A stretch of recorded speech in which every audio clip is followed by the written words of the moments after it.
Wala ba talagang mali sa ginawa nila Julius Babaw at Corina Sanchez?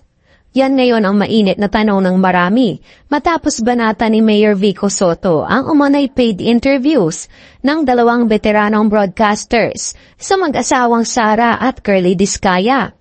Alamin natin kung wala ba talagang nilabag sa Code of Ethics ang naging interview at kayo na ang humusga. Narito ang buong detalye.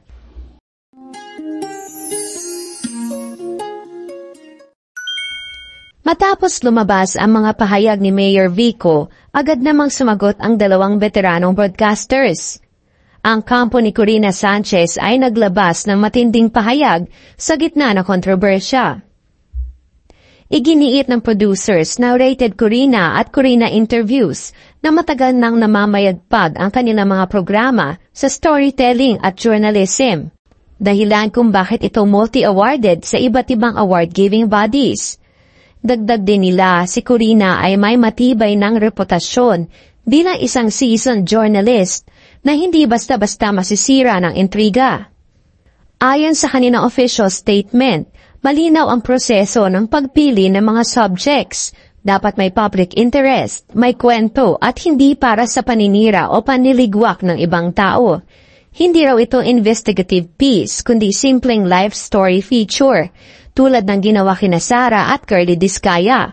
Giit na kanilang panig, ang episode ay tumuon lamang sa rags to riches journey ng mag-asawa. Nilinaw din nila na mismong si Corina ay nalaman lang na ang i-interviewin ay si Sara Discaya ng mismong araw lang ng interview. Hindi rin daw si Corina ang nakikipag-coordinate sa mag-asawa para sa segment, kundi ang production team mismo. Kaya't mali raw ang mga alegasyong tila sinadyang maging political propaganda ang feature. Dagdag pa rito, mariing itinanggi ng kampo ni Corina ang chismis tungkol sa umano'y 10 million na bayad para mailabas ang mag-asawang Discaya sa programa. Tinawag nila itong slanderous at malinaw na pwedeng pumatak sa cyber libel dahil nasisira ang kredibilidad ng host.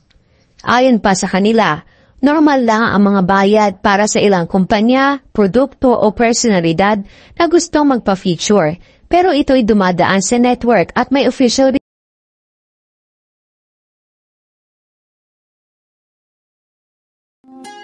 Showbiz Ganap logo.